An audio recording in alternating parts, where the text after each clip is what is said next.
You wrote it as my ad. That makes me think like my son, my puppy, my car. Your ad is just a ad. It's a tool and you should have multiple ads. There is no my ad. That is an attachment to one ad. So what I would do is the shotgun approach, go film 10 new ads and launch all 10 of them to try to beat the performance of the one that you're calling my ad. So a lot of us get super attached to a ad that is converting, that is doing well for us, and we miss the point that we're actually always trying to test new ads to beat the best performance of any previous ads.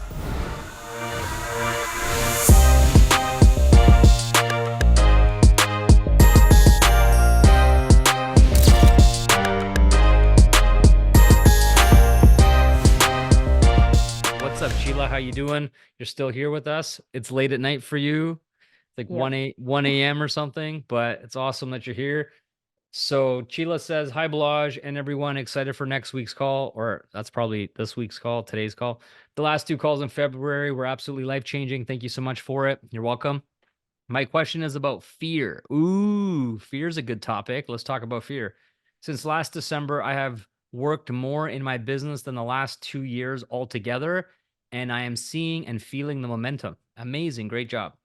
My ad has slowed down a bit the past week, and I noticed myself being in a lot of fear about not being able to continue the momentum.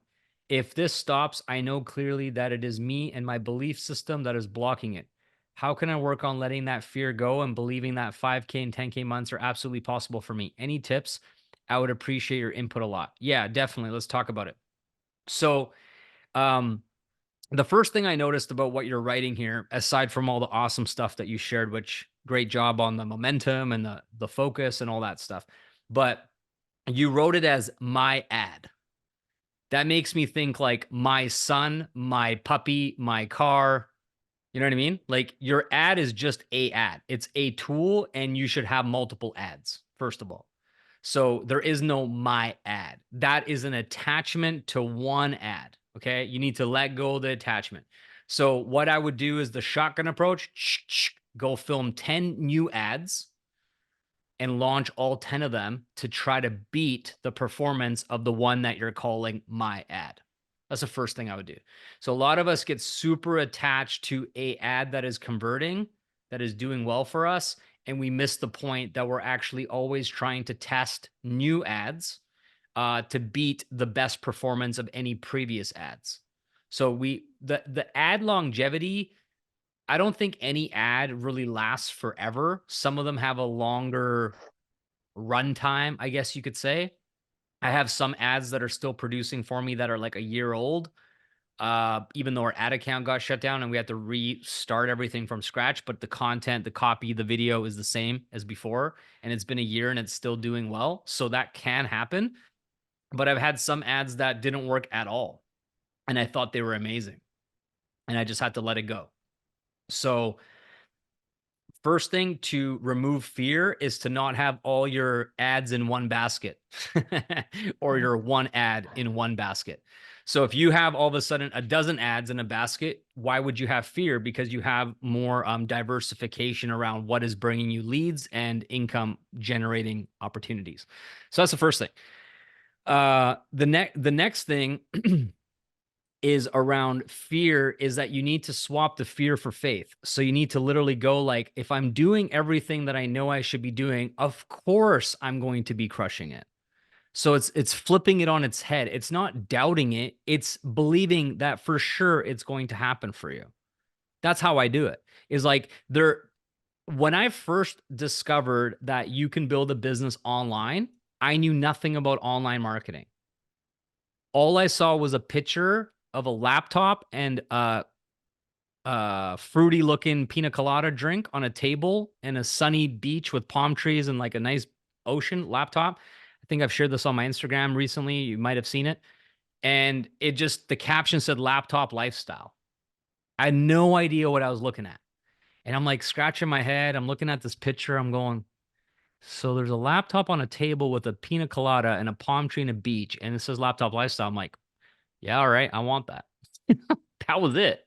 I didn't know what a landing page was, what a capture page was, a webinar was, nothing, zero. But I saw the picture, saw Laptop Lifestyle, and I went and told my wife, who was my girlfriend back then. I said, "Hey, baby, guess what?" She's like, "What?" I'm like, "We're going to live the laptop lifestyle." And she's like, "What are you talking about?" I'm like, "I don't know, but we're going to do it because I want the laptop and the fruity drink and the picture of the beach, and I'm going to make it happen." And so at that particular moment, I didn't know a single person personally or through my social media or anything who built an online business. Zero people. It was literally the equivalent of me saying I'm going to have a pet unicorn. That was the same. It was the same amount of reality to that dream. It was completely incomprehensible. And then I started to find examples of people who had an online business. And slowly but surely, my network of people went from zero online marketers, zero online business owners to now 99% of them have an online business. And so as I shifted from like no idea or awareness about how I can do it, and I started to shift to people like, there's an example of someone who's done it. Wow, that's really amazing. And look, they got the pina colada thing and the laptop and the thing on one of their profile pictures. Shit, it is real. Okay, cool. This person, and you know what I mean? And all of a sudden, everything went from fear to faith because I had plenty of examples that it was possible. And if it was possible for all of them, it was possible for me. I just had to figure out what was missing, what I needed to learn, the experience I needed to have, the skills I needed to develop. And I was fully content in the gap between where I was and where I needed to be. And like, all right, let's go. Like, let's embrace it. So I think for you, when you focus on the faith of looking around you, looking on this call, looking in the bigger, wider community and seeing countless people winning, succeeding, ranking up, making big money, coming from backgrounds that have nothing to do with what we do before they learned about this and winning, then why would you have any fear? Why would any of you have any fear? This is no longer some kind of like thing that we're trying to prove like a prototype, guys. This is a 50-year-old company with tens of thousands of success stories. So literally, like, there is no fear here, in my opinion. There shouldn't be any fear here. It's you do what you got to do. You got to diversify your lead gen strategy so you're not putting all your ads in one basket like you are at the moment, it sounds like, and create your own momentum. Anytime you feel momentum going in the wrong direction, you can double down and increase your momentum by the actions that you can control. Fear usually comes from being afraid of something we cannot control. So if you're afraid of your ad not producing, you're putting all of the emphasis on Facebook or Instagram or like the ads or, you know, something that's not in your control. But if you shift and go, I am in control of my activity. I am in control of how many ads I test. I am in control of how I show up. I'm in control of my mindset. I'm in control of my gratitude. And so I'm going to focus on what I can control and I'm going to let everything else go. Then you shouldn't be in a place of fear.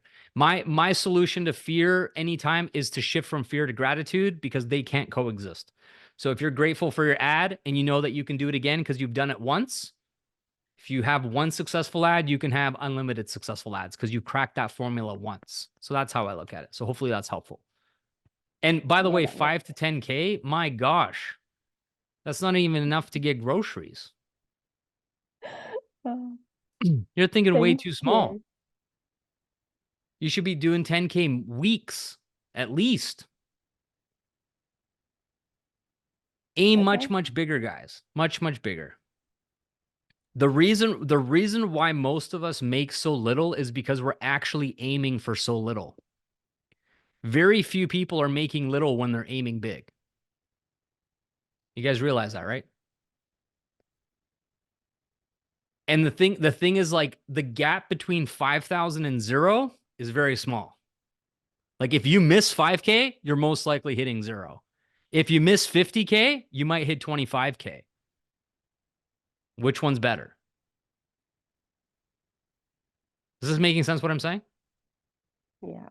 So when you think about your business, you have to go, okay, like, look at your rank in your company, in your business, right? And go, okay, I'm a 4A as an example.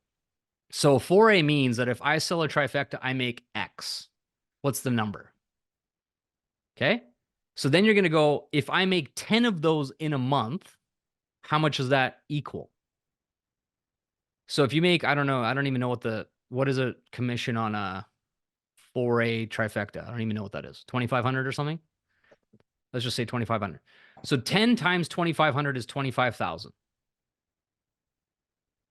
So what do you need to do to make 10 direct sales, 10 trifecta sales in a month to make 25,000?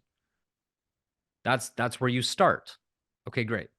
So then you look at your ad that is converting right now. Sweet. So how many, so this is the number. I need 10 sales. Okay, cool. How many leads do I need to generate to get one person to say yes? Do you know those numbers right now? Have you been tracking them? I track some numbers, but not that specific. No. Okay, so we're going to do this all together right now. Everybody put out your pen and paper. Everybody do this together with me right now. So Csilla, the thing that I need you to understand is, have you made an Enagic sale before? Yes. You have. And I did made, you? yes. I'm Like nearly full right now. ever, you made one, right? Yes, of course. Okay. And you ran ads to get that sale, yes? Yeah. Okay. So if you've made at least one sale running ads, then you're able to find all of the data that you need for what we're about to talk about. Okay. So you need to go back into your ads manager or your email list or find out the data if you don't have it available to you right now. But you need to go get these numbers as soon as possible after this call. Okay. Figure that out. So first thing that you're going to do is you're going to look at your total ad spend in your ad accounts. If you've had ad accounts shut down in the past, then 8 of them. Okay, great. So add them all together. So you've had 8 ad accounts. You've spent X total between it. The 8 ad account part is irrelevant. It's just total spend. And then you want to look at your total leads generated. So you spent $1,000 on ads as an example. You generated 1,000 leads. So each lead was $1. Okay. So that's the first number. So cost per lead, you have to check. Then how many of those leads that you generated through your ads did it take before you got a sale? Now, depending on how you're building your business, a lot of people have a front end sale, which is their platform, which is like $99 per month or something like that. So if you have that thing that you sell to them before Enagic, then that's going to be the first number we're looking at. So how many leads did we generate to get a $99 buyer, which is called a front end sale? So let's say every 10, as a round number, it could be, it doesn't matter the number. The point is that you know the actual real number. So every 10 leads or every 30 leads or every 100 leads, doesn't matter the number, you get a front end buyer. Now, when it comes to direct response marketing, which is kind of what we do, it's not fully what we do, but it's kind of what we do. The sweet spot is to be able to get a front end buyer in less money than your front end commission. So that would be the ultimate. So if you sell a $99 product and you get a 30% commission, that means you get like $29.97 commission on a 99, right? So if you can generate a front end sale for less than $29, that's called a self-liquidating offer, which means that your front end commissions cover your ad spend. That means that you can basically infinitely scale this campaign because all of your back end Enagic commissions are profit. Now, most of us won't be there right now. Most of us will require, multiple front end sales to cover our cost per, our ad spend cost, essentially. Okay, so you still with me, Csilla? This is making sense so far? Okay. Of course. So that is going to give you a number of, this is what it's costing me for a front end sale. You're going to get a number. Now, that number is important for one main reason. Is when you want, so you're going to say, let's call it $50. Hold on, I'm just trying to make sure that my hypothetical numbers are actually somewhat making sense. So we talk about $1,000 ad spend, 1,000 leads, $1 per lead as my example so far. And then every 10 leads, or that's way too low. Let's say every 30 leads, you get a front end sale. So that means that you're spending $30 to make $30. This would be a self-liquidating offer. Anything lower than 30 would be self-liquidating. Anything higher than 30, you wouldn't quite be there yet. So that's fine. But now the most important number is how many front end sales do you need to make to get a back end Enagic sale? Now, typically, this is about 30%. Typically, that would be considered really good. Is that 1 in 3 front end sales turn into an Enagic sale? That would be considered really good. Now, some people have like 50% or 60% or 70%, which is even better. That just means that your ads, your marketing, your branding, your funnel, everything is super congruent to what they actually get when they pay $99. That makes the conversion go way up. The less congruency, people are like, wait a second, what? What is this talking about? What is that? Who is that? Like lots of question marks, conversions go way down. The congruency isn't there. It's not in alignment. So that's how we can tell. If our conversion percentage is too low, there's lots of things that the person going through the funnel, they're just confused. They're like, I don't know what's going on here. Conversions go down. When it's like very in alignment, they're like, great, of course this is that. Of course that's that. Of course that's that. That's what I'm here for. Let's get started. Conversion goes really high. Make sense? So the next thing is how many people are going to get started in Enagic. That's another metric that we need to track. And that's when you're going to get your cost per acquisition. Cost per acquisition is a fancy way of saying that you're buying an Enagic sale. Now, because this is where a lot of people get hung up on ad spend and how much they're spending on ads, and they're scared to spend on ads, and they think it's like a big deal and stuff. Because we're in high ticket commissions and high ticket, like we earn a lot of money for one sale, majority of people's problems is they're spending not enough on ads. That's like 9 out of 10 people's problems. Okay. So if you make $2,500 as a foray, hypothetically, on a trifecta, and it's costing you $1,000 to get a trifecta sale, is that profitable? Yeah. Still really good, right? And $1,000 to get an Enagic sale, I would consider that on the high end. It's probably more $500 to $750, more like in that range. So that's a 4x. So when you see people talking about ads, they use a thing called ROAS. They talk about ROAS, ROAS. What that stands for is return on ad spend. And you're looking for a multiplier.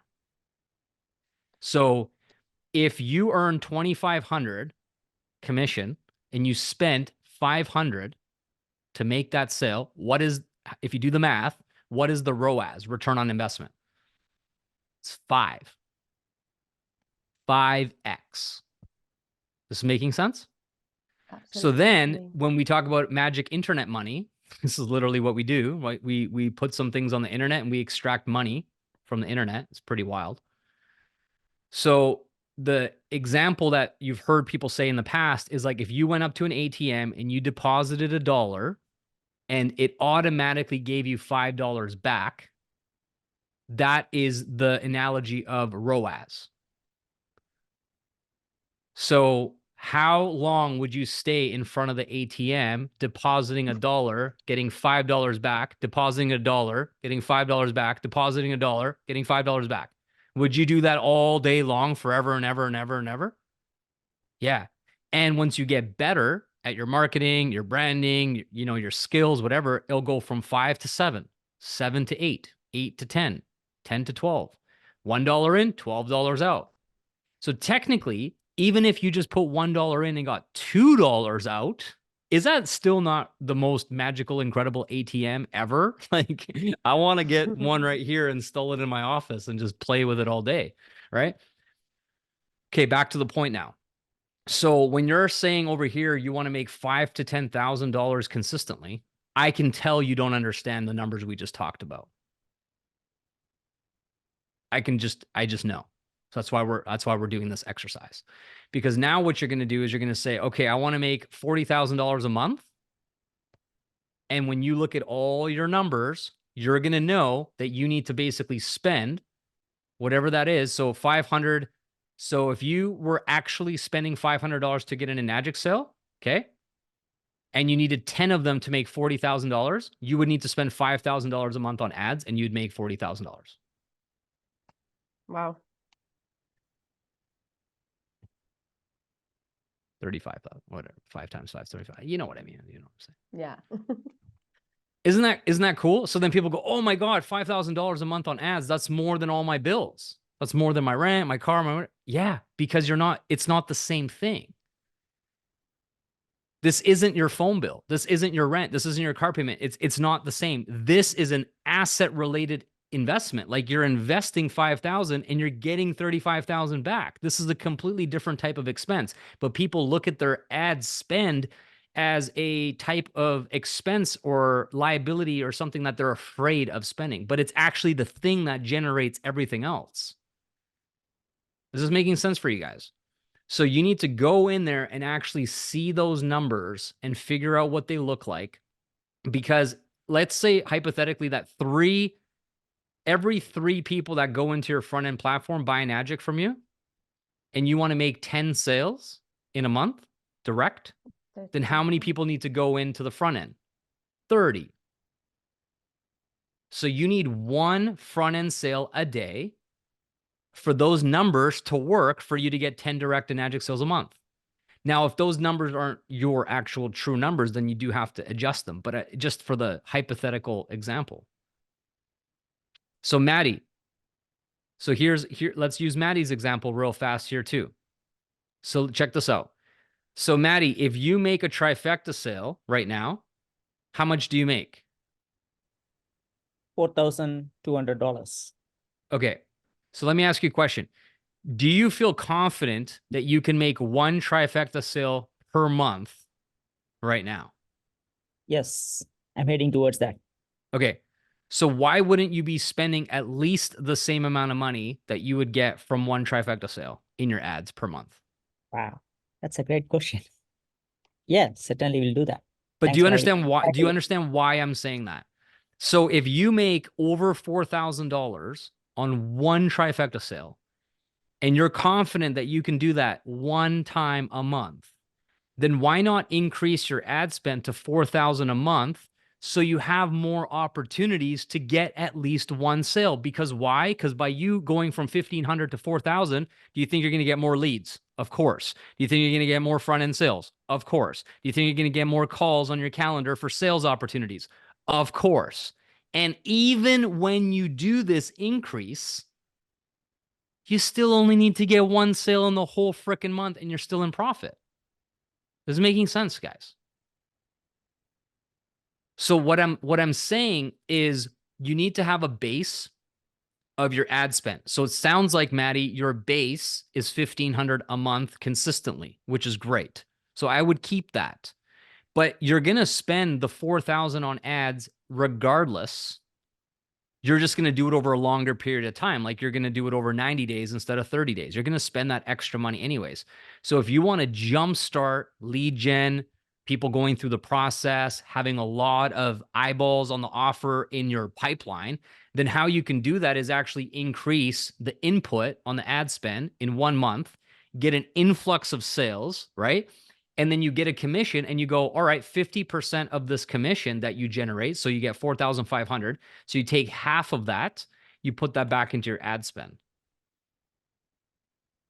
And that's how you scale your ad spend over time. And you're actually reinvesting profits as opposed to money out of your bank account or from your job. Most people truly do not understand the dynamics and the metrics of commissions versus ad spend. They're operating like, I had a call recently. I think Dean, you were on this call. There's another girl in the community. Her name is Natalie, and she was making like 10 grand a month in her business or something like that. She was closing 60% of her calls, and she was spending $300 a month on ads. And she's closing 60% of people on the phone. And I'm like, oh my goodness gracious, are you nuts? I'm like, you got to be spending like $5,000 a month on ads because you're going to have more opportunities. Get on the phone. You're already closing 60%. And I'm like, your $50,000 a month is literally right there waiting for you. You're just not spending enough on the front end. And she's just like, cool, got it. And like, literally, I'm positive she'll have a $50,000 a month in the next 90 days. Like, I'm literally positive. I'm waiting for her to DM me being like, Balazs, oh my God, I did it. And I'm like, what did you change? Just my ad spend. I know. So crazy. All right, let's talk about some of these comments real fast here before we move on.